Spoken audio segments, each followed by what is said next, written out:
But let's just start at the top of the list here from Carlos. He was in real early. He says, "Go Kings, go! Playoffs are here. LFG beat the Oilers." Edmonton, battered, really beat up. I'm not going to say they're backing into the playoffs because they had such a good first 2/3 of the season, but they're really limping. Now they've lost Matthias Ekholm, one of their top defensemen, so they got a lot of injuries coming in. Now, they do say Connor McDavid will be ready, Draisaitl will be ready, but tell you what, the Kings have home ice advantage. I mean, think about this. The Kings it's 35-4 at home. Best home ice record of anybody. I don't know if Rob Blake's going to get any votes for general manager of the year, but boy, he's finally put together a team that can score, and they're getting scoring from all their lines. And Quentin Byfield is averaging a point a game down the stretch, and this is the young 21-year-old kid that they force-fed. That's a really good team. And Darcy Kemper's really good. I mean, anybody this side of Connor Hellebuck in Winnipeg, Darcy Kemper probably deserves to get some votes for Vezina Trophy. So, and the Kings get the Oilers here. Home ice advantage here. 4th year in a row they played the Oilers in the first round, but the first 3 years was up there and they got knocked out of the playoffs. Payback.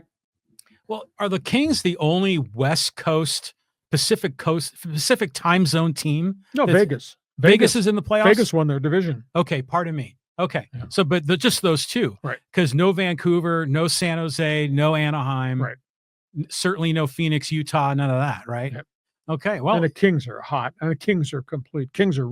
That's a team that's playing with great, great confidence right now. Right on. Well, hopefully they get a chance to knock off the Oilers. It's been a while. Payback. Okay, let's go here to Callan. Talking about the Masters. He goes, "Afternoon, gents. Not going to lie, Saw and John, I was glued to the TV for the finale of the Masters. What a roller coaster of a day. Congrats to Rory. And more importantly, it remains the PGA is greater than LIV Golf." Exactly. I mean, I'm trying to think. One of the national writers wrote a column. LIV has lost all of its juice. They're paying all this money for the 4th year in a row to all these guys, and nobody's watching and nobody's paying attention. And outside of Bryson DeChambeau, nobody did anything at the Masters. There were 12 LIV guys that teed off as part of the 95. And DeChambeau was the only one that accomplished anything. And all the guys didn't make the cuts. I mean, staggering names. Koepka didn't make it. Dustin Johnson didn't make it. Phil Mickelson was shooting balls into the water. His game is obviously in the rearview mirror. He didn't make it. So I don't know how they're going to solve the LIV thing, because there's talks are making no progress at all. And all of a sudden the PGA, which they had said Thursday in a press conference at Augusta, we're developing our own stars. It's almost like the PGA is of the opinion, hell, maybe we don't need to have this conversation anymore, that we have all these young guys. My God, look at the Masters and the pouring out of emotion towards Rory McIlroy. As I said, I think he's become the fans' man. Yeah, the PGA's got to love it, the way like Brooks Koepka kind of wants to come back home, So it may end up dissolving if the players decide to jump back. But, you were watching DeChambeau in the tournament. He was still wearing his LIV Golf gear, right? Yeah. With the team logo. It was like a skull with the T's as crossbones. And I thought, how does Augusta approve that? Because they're supposed to approve what the guys wear, and how they allow him to wear his LIV stuff. I didn't understand. It was interesting, though, that he had very few corporate sponsors. So like the hat, the shirt, the collar, the sleeve, not nearly as many. So I imagine LIV Golf is probably funding all of that. But it was a great tournament. And by the way, Xander Schauffele kind of snuck into the top 10, which is nice. He's been fighting back from the fractured rib. He's really had a tough first third of the tour so far, trying to find his game and stay healthy. Yeah. So, it was a great tournament. It was the Masters, which was terrific. And Rory finally cashes in. That's good to hear. And, did you hear the other sidebar story on him? He filed for divorce, but now he's reconciled with the wife. Is that right? And so hopefully things really work out for him. Yeah. Tell you what, he means a lot to the game. He means a lot, I think, to Ireland, to the country of Ireland. And he is so respected. He and Justin Rose are pretty tight. And Justin Rose is from England. And Justin Rose has been a great spokesman, veteran golfer. And part of my heart was rooting for Justin Rose, because he's been so close and he's had such heartache not to be able to get there. And man, he put on that show. He had 5 birdies in 6 holes. He had 7 birds in 9 holes. And then thing got to overtime, and he just couldn't make the 15-foot putt. And there's McIlroy hitting an iron to within 2 feet to finally sink it. Well, Justin Rose, by the way, he was born in South Africa. Yeah. Yeah. And, but I remember, you ever follow Leisure Fryer on X? Sometimes, yes. Yeah, he's a good guy. And he was saying, he goes, he couldn't believe how many putts that Justin Rose missed on Saturday. So it was great to see him roar back to this. And when McIlroy missed that putt for par on the final hole, on the 18th, and you're like, oh no, it's happening. Yeah, it's going to blow up on him again. But he got the birdie on the final hole, and it was a really entertaining tournament. Rory he's meant so much to so many people as a leader in golf, and he was one of the ones who was trying to lead during the course of the merger talks, and then finally stepped away from the PGA negotiations. But man, feel good. That final picture, that's the picture I have in my mind of what Rory meant to everybody. That final picture of the 18th hole and those fans 30 rows or 50 rows deep cheering him on, shouting, "Rory, Rory." That was so cool. That's a snapshot for everybody's scrapbook. Yeah, and the 18-minute walk. Yep. Back to the what is it called? Butler's Cabin. Butler's Cabin. Where they give him the green jacket. Yeah, that was all great. Right, Callum, thanks for being with us. Go ahead, John. Okay, let's go here to Sir Hermes, and he goes, "Hey, great work, gentlemen. Definitely my number one source for MLB, NBA, and NFL news. ESPN who? Fox Sports what?" Well, we do sports talk the way it should be done, which is lots of topics, lots of information, throw a few opinions out there, and then we just let you respond. Hell, if there was technology and an actual way for us to take phone calls, hell, we might even do that. But we got our hands full technically just doing what we're doing. But we're glad to have you on board. So spread the word. You people, everybody who follows us, and I don't know what the total number is, but my God, it's in the millions of people that are sampling everything. John knows all the metrics, but you people can really help us grow this thing by what? Sharing? How do people get the word out about what we're doing? Well, 4 things: like, follow, share, subscribe. So liking it, when you click on that like button or the love button or whatever, that's telling the algorithm that people like this content. So they're going to serve it up more. So like, follow, on X and other platforms, share with your friends. That makes a huge difference in the algorithm, but it's also a great way to, let people know about Hacksaw. And then subscribe, wherever you get your podcasts. Okay. Thanks for being with us, and with us on Mondays, with us on Thursdays, because A, you'll know every topic on the table. B, you'll get the chance to respond to the topics on the table. C, you might not agree or disagree with the host, but who cares about that? Okay, here's a good one from John. He goes, "Hey, the Dodgers haven't been the same since they visited the White House. Are we going to blame Trump?" Oh, no. Let's not. Everybody wants me to have an opinion on that. Trying to pick a scab, just inflame a wound. It is interesting that they're not hitting. There is a rumor out there that over the weekend they made contact with the White Sox about outfielder Luis Robert. The price tag might be James Outman, the center fielder at AAA, and maybe one of their younger pitchers. White Sox, Robert's got a hefty financial contract, but money is no object for the Dodgers. But they're just not playing really good ball, not complete ball right now. So maybe they're going to shuffle the batting order a little bit. Ohtani is not as hot as he was a year ago this time because nobody's hot, and Freddie Freeman's dinged up, and half their batting order is not hitting. So they're going to have to shuffle this a little bit. There's a lot of baseball to be played. But no, I don't think this has got anything to do with going to the White House. And you want to start this political conversation now? I'm not wanting to go there, but it's just funny how it kind of keeps resurfacing. The only thing I can say is, when we touch that hot topic about the Dodgers and the White House and an honor versus the dishonor, man, I got a lot of response. People just emailed me through my website. You wouldn't believe. And that's okay. Everybody was entitled to their own opinion. I got stopped by a guy this morning at the fitness center who I did not know. And he said, he knew who I was. And he said, "I see you every day working out, . And he said, "Great podcast. You're right on with what you said about the White House. Right on." I said, "Oh, you must be a Democrat." He said, "Damn right I am." I was with people in Virginia while I was on holiday who voted Republican, and their only response to me is, and we didn't talk politics hardly at all, is, I wish I had my vote back. Nope. I thought you told me we weren't going to talk politics. Hey, Look what's happened. John brought it up okay. Here. Okay, he was the one that brought it. But the Dodgers, you're right. They were undefeated, remember, for a while with the Padres. And now what are they, like 11-5, something like that, right? But still, I mean, we're not even halfway through the first month of the season. So long way to go. Okay, John, thanks for being with us. Okay, let's go here to Joey. He says, hey, do you think the Padres can maintain this early momentum, or do you think they'll be sellers at the trade deadline? Are you surprised by the Giants' quick start? Dodgers trade for Nolan Arenado? No, Dodgers are not going to take on the heftiness of that contract. They had all winter to do it. If they were going to do it, they would have done it. But I don't think that's going to happen.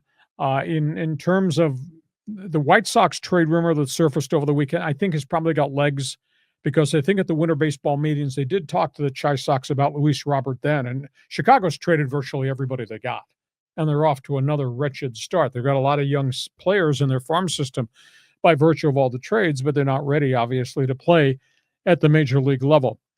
In terms of the Padres, hey, I'm sorry, God's not coming down out of the heavens and taking away these wins. The Padres have earned this. However, they haven't really played anybody yet. And like I said, as we get to June, there's going to be a stretch. They're going to play 14 games in a 17-day period against the Dodgers, Giants, and Arizona. So that's going to be a bit of a litmus test. But this is a complete team. It's a thinking man's team. I am so impressed with Mike Schilt, who he is, how he responds to questions, and what he thinks about pitching matchups, defensive alignments, putting the ball in play, what he asks his guys to do. I'm just wowed. And I've been around managers my whole life, and I've covered all these guys, good guys, bad guys, old guys, young guys, then the next great one, the one that failed, etc. I am just so impressed with Schilt's communicative abilities and the thought process of the game. What was the old phrase in the movie Bull Durham?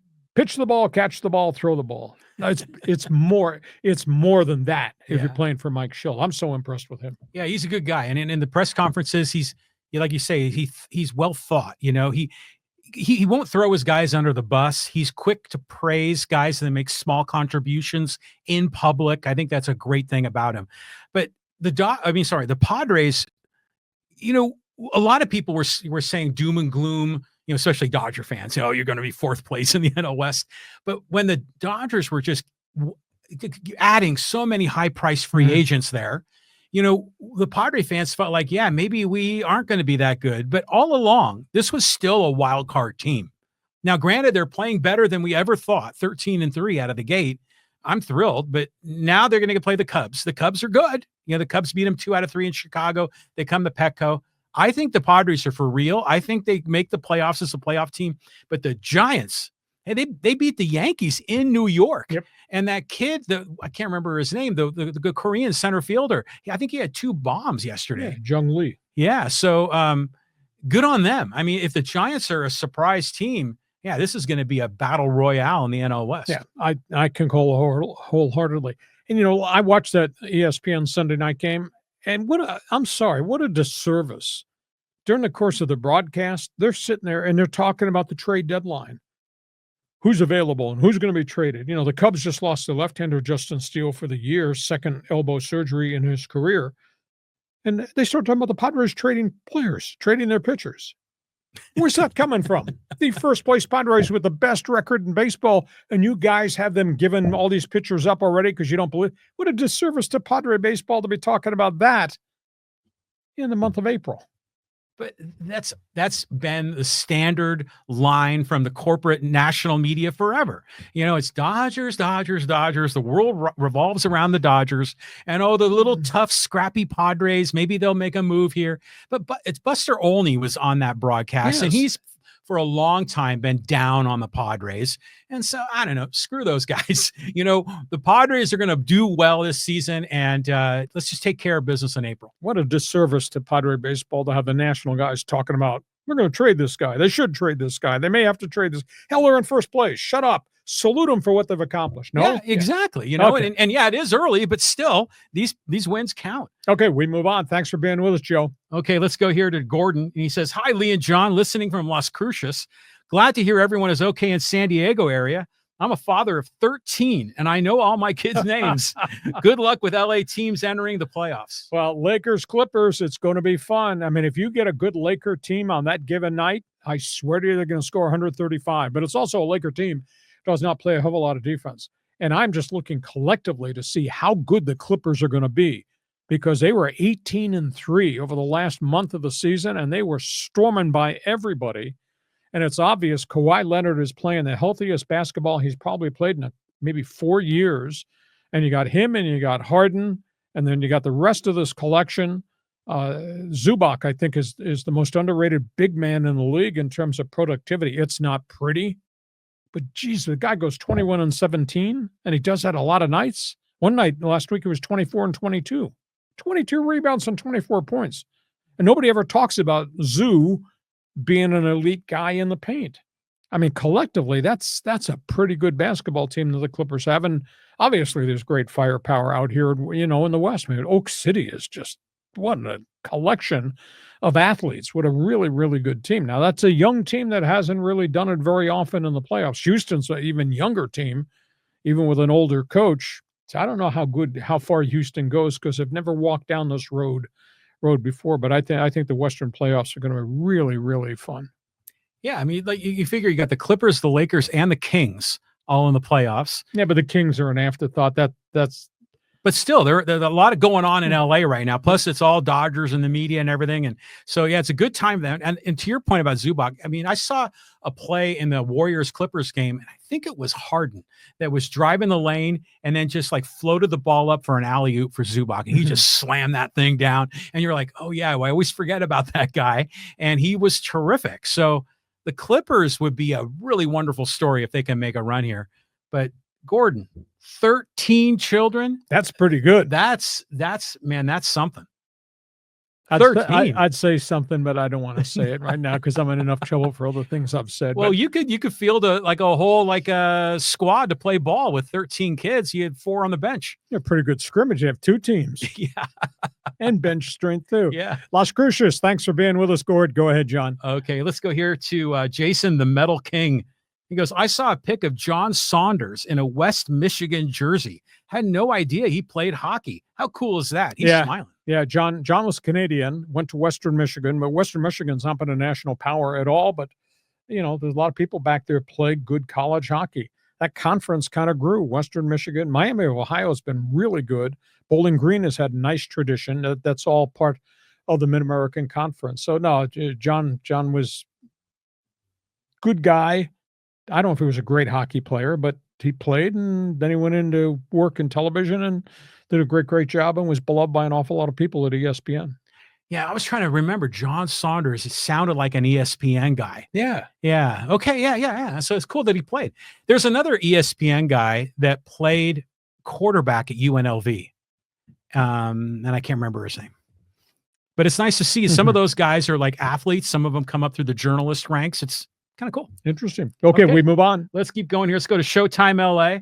He goes, hey, Dodgers will be fine. Gonsolin, Kopech, Phillips, and Kirsch will all be back soon. Plus, they have the top position player prospects. If Chris Taylor and Kike aren't hitting, just the ebbs and flows of the season. Yeah, very early in the season. I went through these spurts last year.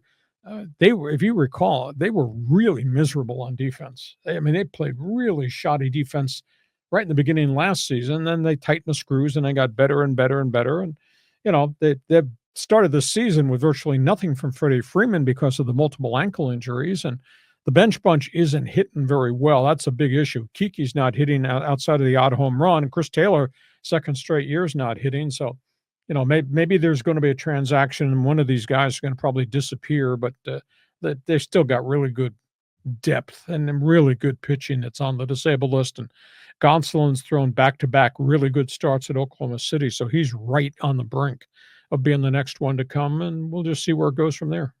Well, Kike is Mr. October, so yes. it's not his time of the year right now. What's the deal with Bobby Miller? Is he down in OKC? Yeah, he's down there, and he's pitched okay, not as good as Gonsolin. Gonsolin's just really dominating. Mm-hmm. So, again, depth in numbers. Depth in numbers. Well, here's another Dodger comment about depth in numbers, and this is from Gary. Dodgers need to DFA Chris Taylor and Miguel Rojas. They should call up younger MLB-ready players. Yeah, how many of them are ready? That's the big question. Taylor's so multi-position that that's a unique guy.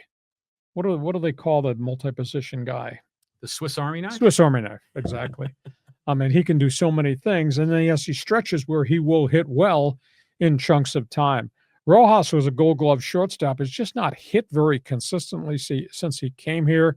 Again, you're talking about eating contracts, and do you want to eat some of these guys who might have two years left or 3 years on their contracts? So that's a debatable thing there. And how many do they have that are ready? They probably the top prospect is Dalton Rushing, first baseman, catcher, backup, has dabbled in the outfield. That doesn't solve your infield problem, doesn't solve your center field problem. So it's way too early. But at the end of the day, what the hell was that? How do you lose 16-0 at home to the Chicago Cubs? Yeah, that was weird. Yeah, I mean, especially if you're a fan coming out for that game. I mean, what are you supposed to think? But they had Miguel Rojas mic'd up on Sunday, and it was cool him talking about how he wants to be kind of like a coach on the field, and then he'd offer some tribute to the people that passed away in Dominican Republic for that nightclub that had the collapsed ceiling. Yep. But Chris Taylor is a dude that has always burned the Padres. To your point, he's multi-positional, but he must be a little long in the tooth by now. Yeah, he's got to be in his mid to upper 30s. But the guy's got value because he could play all these positions, and a guy has this history of these stretches where he hits 321. Not hitting 321 right now, but hey, it's a long season. We're early. Okay. Here's got a couple of quick ones before we go to social media. Callan had another one. I thought this was worthy. He goes, also stick taps to Will Francis, who made his AHL debut on Sunday in Coachella Valley. Yeah, we talked about this last week. For the hockey fans who don't know, Will Francis was a college hockey star at Minnesota Duluth. He was drafted by the Ducks, signed his contract. He has come back from leukemia and cancer 3 times in his young career. And it's really waylaid him in terms of his ability to play. The Ducks had signed him. He sat out a chunk of the season, came back at Minnesota Duluth, played towards the end of the year, and turned pro. They sent him to San Diego. He practiced with the Gulls for about a week. He played his first game last night. Big kid, 6'5", 215 pounds. I think he was a 3rd-round draft pick. But like you say, good point there. Stick taps to Will Francis. The Gulls are out of the playoff race, have kind of cooled off, but they've had, I think, collectively a pretty decent season with a bunch of young guys playing well. But, man, you root for a kid like Will Francis. You think at age 21, he's fought back from leukemia 3 times, John. That's special. Yeah. Now, wasn't there another, like a big star for the Penguins that had leukemia? Mario Lemieux. Yeah, that's the one. Way back in the day. Mm-hmm. It was non-Hodgkin's. Non-Hodgkin's lymphoma. Yeah. And he came back totally. Mm-hmm. So, but yeah, we're rooting for the kid. Kid's under a multi-year contract. I would assume he will be in San Diego with the Gulls next season. Right on. Okay, I want to get this one more in here from Joey, and he says, "Hey, still waiting for that invite on the show. You're a legend, Hacksaw." Well, I don't know how much John's bank limit is on his credit card. We're still waiting to have John buy everybody shots of Jack Daniels. Well, there's a lot of things we talk about that we haven't done yet. Yeah, it's not enough hours in the day to do everything we're doing. Well, one of them is the Hacksaw's Insiders Group get together, meet and greet with Hacksaw. And yeah, we'll get shots. That'd be fun. The other one is the idea that we had about having some of our Insider Group's guys invited onto the podcast as a panelist. As a bonus show. Yeah. And like a Hacksaw's roundtable, and we can get a couple of guys involved. I still want to do that. We're just so damn busy cranking out all this content. Yeah, we do. We spend a lot of time creating what we're doing, and then what we add to the YouTube channel in addition to the Monday and Thursday show.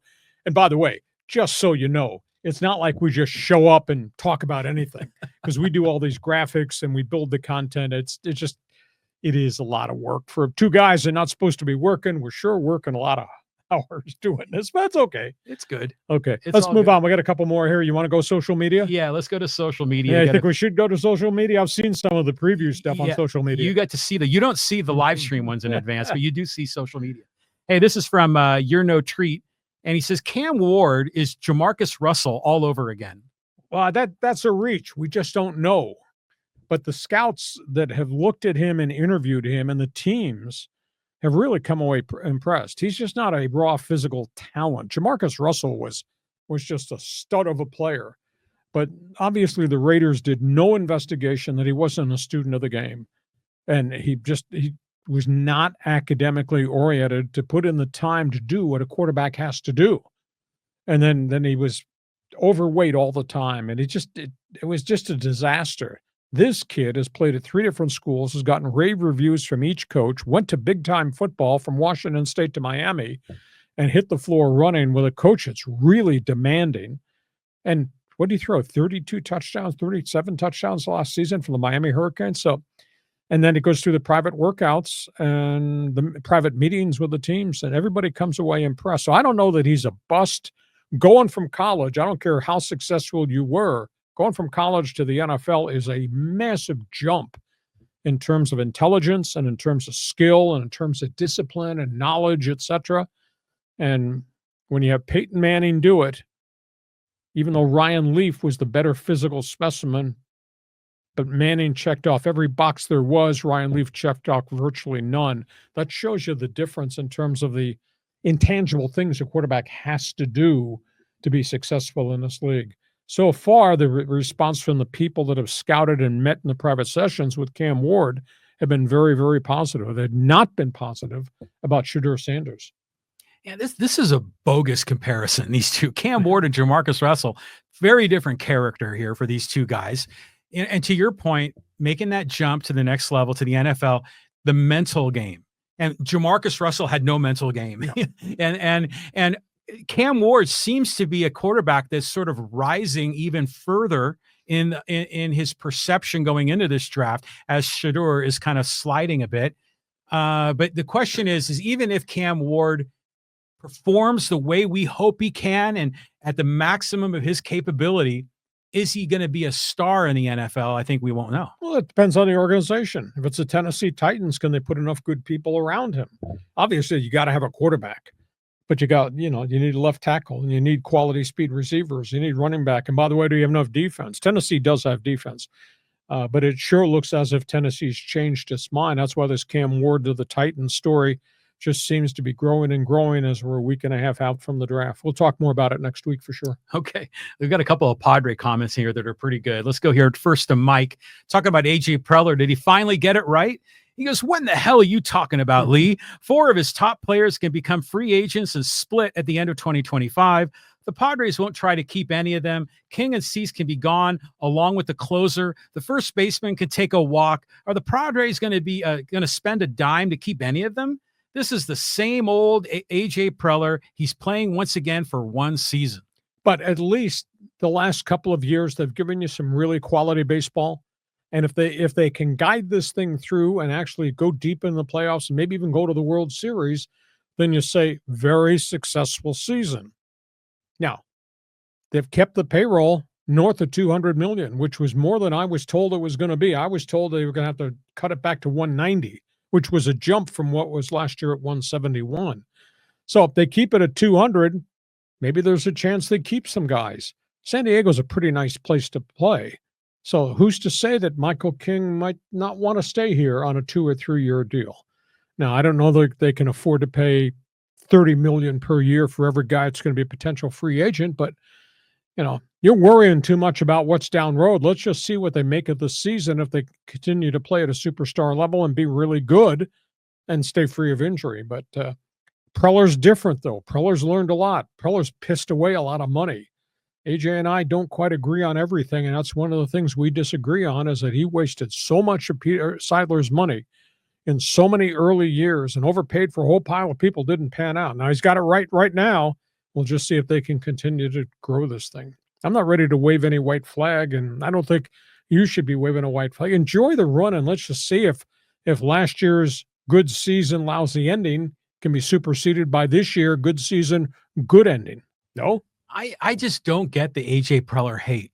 I mean, yeah, sure, some of those deals didn't work out. You lost Trey Turner. This James Wood's going to turn out to be a great hitter for the Nationals. We knew Mackenzie Gore was going to, and CJ Abrams would be good. But you got a lot of talent in. They made the playoffs, and was it 3 of the last 5 years. Is that what it is? Or 2 of the last 4? And they're looking great this season. And oh man, that Michael King and that shutout yesterday, that ball moves in like a sinewing snake. That fastball, the two-seamer will move different than a lot of other pitchers. I'll bet you Preller is able to keep one or the other, King and Cease. We'll worry about that when we get to the July 31st trading deadline. Let's just see. But let's not order World Series tickets yet, because that batting order that poor Bud Black sent out there, that was the Albuquerque Isotopes batting order, the AAA Farm Club. Well, it was the one kid, the second baseman was getting the hits, and all the rest of them couldn't hit worth beans. Yeah. But Jackson Merrill, when he comes back, it's going to make a big lift to this team, and Cronenworth too. On we go. On we go. Okay, let's go here. Talk a little bit about PGA-LIV. And this is from David, talking about the PGA rejecting the LIV Golf offer. He goes, the PGA Tour is correct to reject the Saudi offer. LIV is funded by the Saudi Public Investment Fund. This is the same fund that provided financial support to the Afghan Mujahideen.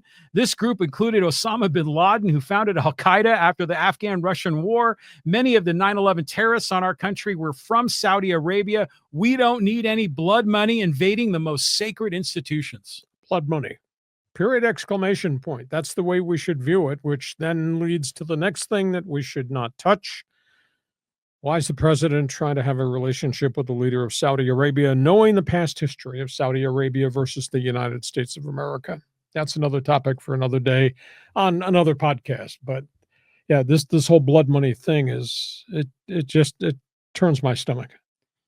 Yeah, because sometimes when you look at it, if you set aside the blood money angle to this, you can debate the pros and cons of the merger, the team play, the medal play, and bringing these guys back. But for some people, yeah, this is a non-starter not to make a deal with these guys.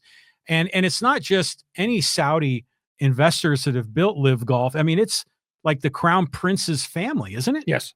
So this is tricky, but it is weird, though, by the way, that it doesn't matter who the president is. They're always kind of bending over for Saudi Arabia. That's where we are. I don't think there's going to be a merger. The players are just not giving in, that we're not letting these guys back without some form of penalty because they violated their tour card, in addition to taking, quote, blood money. We could argue about that, but that's another topic for another podcast. John, move on. Okay, let's keep moving. Hey, let's talk a little bit about UCSD basketball. This is good. Hey, tough part about UCSD, have had a really good past couple of seasons, but I think they're a day late and a dollar short in building their program. Tough to build a program in current day with NIL.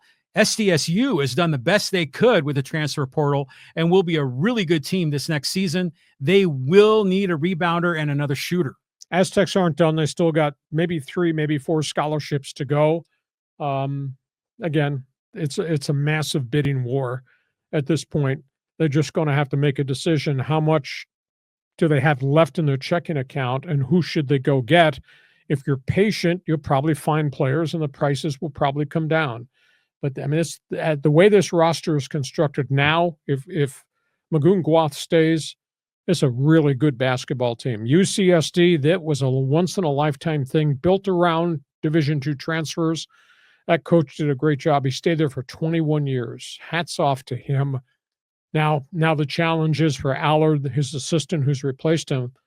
Where's he going to go get players? He's going to have to get players because obviously they've lost virtually everybody now, including the blue-chip recruits that had indicated they were going to stay there. But we still got time. We'll just see. UCSD, they recruit a different type of kid, so maybe there's some of these kids are out there going to wind up here yet.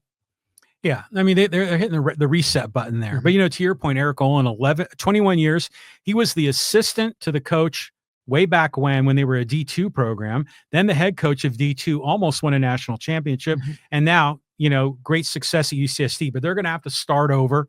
But La Jolla is not a bad destination, if you're talking about places you want to play. And as far as the Aztecs go, I like the point guard that they picked up from Louisiana Tech. Yep. That kid looks pretty good. And if, we'll see what happens in the draft. When's the NBA draft? Like in June, right? Yep. Yeah. So we'll find out if Magoon or Bird get picked up. Probably, I don't think they will. Well, they have a decision to make to take their name out of the NBA hopper. That comes up in a couple of weeks. Sometime in May. Yeah. It's like a May 18th deadline that they have to either stay in the draft or withdraw. And So, they may go to one of the NBA pre-draft camps where they'll play against other players, and then they'll be graded, and then the decision. They both belong back at San Diego State for another year in this program, I believe. I agree with you. But think about this. Eric Olin leaving UCSD going to New Mexico really blows everything up. Aztecs have got to be really pleased that Dutcher sticks in town. And because if Dutcher left and went to a better opportunity, they'd almost have to hit a reset button up in Montezuma Mesa. San Diego State is not Nevada Reno. It's not New Mexico, which has gone through coach after coach after coach. I thought when Steve Alford was in Albuquerque and did a really good job, but it's a lock to stay here, but he left. UCLA. Yeah. And, it's not Utah State. That's not Wyoming. So, I mean, we are the benefit of a great leader who's elected to stay here. And maybe he didn't want to leave San Diego State, or maybe the dollar offer wasn't the right one, or he's found a lifestyle here. He lives right near me in Rancho Bernardo. So Dutch done a hell of a job, and he's just got a different set of standards, and he's got a lifestyle that he really likes. That's who we are. Yeah, we're very fortunate to have him. Exactly. And when Steve Fisher came here, the same thing, very fortunate. I was still kind of bummed back then in '99. I thought we should have gotten Tarkanian, but boy, it really worked out. I wouldn't have touched that one with a 10-foot pole. But there was a lot of, there was a gray cloud over Fisher, and everything went down in Michigan. So anyways, let's keep moving. Let's talk more Padres here. And this is from Abe Froman, the Sausage King of Chicago. And he says, hey, if you look at the incredible amount of talent that's been shipped out by this guy, AJ Preller, very few of them have amounted to a lot, but the Padres have a nucleus of talent that's in place. Heavy contracts, yes, but when stars are making $50 million a year, those stars will be bargains. That starting staff needs more, though. Well, that's true. But getting Pivetta at a uniquely structured contract. I mean, next year he's going to be paid $19 million per season, that's a lot of change. They have heavy contracts with a lot of heavy age commitment, and that's the bigger problem. Is the terms of the contract going to take these guys to age 40 and age 42? Well, normally after you cross the threshold of 35, not the same player, and you're still going to be paying big money. So you can be critical of the way he constructed these contracts. But at the end of the day, enjoy this. Last year was just amazing. Amazing start this season. Long season ahead of us. Just enjoy it. And don't worry about the trade deadline. If things fall apart, then you can say, okay, maybe they hit, as John would say, the reset button and have to do things differently once we get to the 1st of August. But hey, enjoy the ride right now. God, there's no negatives about Padre baseball, even though I will put a but in the conversation about I haven't played anybody yet, but it's also the best record in baseball. Enjoy it. Yeah, exactly. You enjoy it because it's rare to get this kind of a start. But, we were worried about the number 5 spot in the rotation, which I guess was Randy Vasquez originally before Darvish went out. He's been great. Vasquez has really held his weight. Kyle Hart looked really good, went 6 innings, a shutout ball on, what was that, Saturday? So you got to be pleased with this. I mean, what do you think about Darvish? Do you think he's going to be the same Darvish when he eventually comes back? Yeah, but then the question is, does he hold up and for how long? And again, he's not ready. I mean, this may be another 3 or 4 weeks. Mm-hmm. And obviously Waldron now on a 60-day DL because of the oblique. That's going to be June into July. And you are allowed to do this podcast with your heart. Sometimes you need to do it with your head. Before you fill out a Hall of Fame credential request for Vasquez or Hart, let's understand that was one good outing for each of them. But it's been more than one good outing for Vasquez. All I'm saying is there's a lot to be excited about. We agree with you. Vasquez isn't going to win the Cy Young, but normally he walks a lot of guys and gets into trouble and has that one blow-up inning. He's avoided that so far this season. And Kyle Hart, he looked terrible that opening weekend in Chicago. That might have been cold weather. Yeah, well, I know Cease was really bad that weekend too. Yeah. We'll find out for real now with the Cubs coming into town in San Diego. We'll find out if it really was the weather or if it was the Cubs. And then the Padres go out on the road and they start to play a pile of road games. So far, so good. Enjoy it. Yeah, exactly. Next one. Okay, let's go here. Talk about the NFL draft. This is from Lenny. And he goes, hey, since the Giants don't want Sanders, At least that's what it looks like by getting those other quarterbacks. Maybe the quarterback class is really bad. Did the Browns are also talking about trading down? I think Cleveland's going to draft defense. They need help in lots of different places. If they traded down, maybe they'd take an offensive tackle because they need that help there. The Shedeur Sanders situation's really something. I asked the question, as great a job as Deion Sanders has done in so many different elements at the University of Colorado, he's really sales pitched his son as being something special. And now the NFL scouts don't see that. He's not checking off all the boxes. Shedeur is about being an elite quarterback. And people are kind of turned off of him canceling workouts, not going to interviews, what he says at some of the interviews. I don't know if he's talked his way out of being a top pick, but there's a theory now he might not even be inside the top 10 of the first round. If his game's not complete, doesn't have a rocket for an arm, does obviously has athletic ability, tough as nails, but if his game's not complete and he's got all these other shortcomings and you add in the intangibles about attitude, suddenly teams are going to say, whoa, we're not going there. And I mean, I'm stunned because everybody that I talked to early on said him and the other guy going to be 1-2. Well, now the other guy might be 1 and Shedeur might be 9 or Shedeur might be 12, or some people said Shedeur might fall to Pittsburgh at 21. I'd be shocked if that happened. That's what I hear. I remember that first season when he came over with his dad from Jackson State to Colorado. You were saying this is an NFL talent quarterback. Mm-hmm. This is likely a first-round draft pick. But I think for a lot of these NFL teams, they're realizing that it's a package deal. You're going to get Deion as well as getting Shedeur and all the circus that comes along with that. I mean, is it worth it? I mean, that's a fair question. Well, I don't think you can get any outside interference from Deion once the kid gets drafted. Deion will be a dad, but Deion's not going to have any input on what this kid does. The kid goes to New Orleans. Only time will tell. Deion's going to have his own hands full because he's got a freshman quarterback and what's his name, Juju Lewis. They're going to try to play a freshman in the Big 12, which I think is going to be really, really hard. So, draft can't get here quick enough. Man, that's a really unique storyline. So, and there's a pile of teams that need quarterbacks still. I'm thinking now that the draft has become this event that travels around America, that actually might be a fun thing to go attend. Because you used to always be in New York City at the theater where the Rockettes perform, and Radio City Music Hall. But where is it going to be this season? Green Bay, I believe. Green Bay. Yeah. Interesting. But in May, right? Yeah, and they in late April. Late April, first day of the draft, I think, is April 24. It's now a 3-day event, Thursday, Friday, Saturday.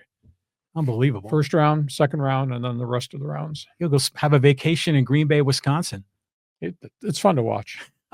Okay, let's do a couple more here before we put a lid on this. Okay, more Padres talk here. Let's go to Mr. Full Circle. And you gave your NL West preview about the Padres being a third-place team, and he says, how do we look now compared to Arizona? LOL. Mr. Full Circle, thank you for the critique and follow. End of the day, we're only, 4 weeks into the season. It's long 162-game schedule.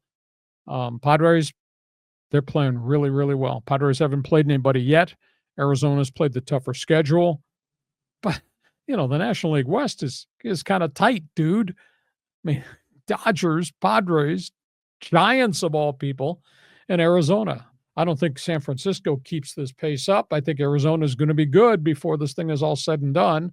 And the Padres are good as long as there's no more injuries to their front 3 starting pitchers. So wide open baseball. And this is not the best of Dodger baseball yet. That is still to be delivered. I am positive that's going to happen. So I don't know. It sounds like Mr. Full Circle doesn't agree with the host of this podcast. How dare he argue with you? It's funny. It's like you'll say one thing and you're correct when you say it, and then like 2 weeks later, that team might go into a slump or something. And then people come out at you like, "Hey, dumbass! What do you think about that now?" Yeah, right, exactly. So they play it both ways, but it is early in the season. It's going to be a great run. This could be an historic ride for the Padres. The last time they started this well, they made the World Series, 1998. Yeah, so. Yeah, it's early, but let's enjoy the ride. And it's going to, like you say, we get to June, it's going to be tough. Okay. We'll find out for real. Mr. Full Circle, you check back and we'll look at those standings again and talk more. Thank you. Okay, let's check this one. Have we gotten here? No. Yeah, I think we did. Oh, this is Abe Froman. We did get to Abe Froman. Let's go here to the Giants comment from Dark Sunrise. And he goes, hey, look out for the Giants, too. They're really good, and they're really deep. I don't have to have enough pitching. But if they keep that pitching they currently have, led by Justin Verlander, Logan Webb has just been dominant. And if they can continue to score runs, then maybe they're going to surprise some people. But Lee, the young Korean outfielder who hardly played at all last year, had back problems. He's hitting really well out of the gate this season. And they got a journeyman infielder, used to be with the Mets. He's hit a pile of home runs early this season. Help me here. Second baseman, Flores. Oh, Flores. Wilmer Flores. Flores. Yeah. He's hit a bunch of home runs the first 3 weeks of the season. I don't know if that continues, but, they got Yastrzemski, and they've got some nice pieces. I don't know if they have a good 25-man roster that'll be a pennant race roster. The Wilmer Flores thing is weird because I remember he was the shortstop for the Mets for a while, and then he got traded, and I remember he was crying on a national broadcast about it because it was emotional for him, and I'm not slamming him for it, but he's a real guy, and so I remember him from that. But then he went to the Giants and he was hitting bombs, which is something. But to your point, Logan Webb, he is crafty, and that guy, what is it, like a sinker or something that he throws that keeps the batters off pace? But you know who he looks like? I don't know if you ever watched Breaking Bad, but there's a character on there. His name's Todd. It's Jesse Plemons, I think his name is, or the actor. Looks just like Logan Webb. Logan Webb looks like a pretty good frontline Cy Young Award pitcher if they keep him healthy. Yeah. He is fierce competitor. Yeah, he really is. Yeah. So give me the ball and get the hell out of the way.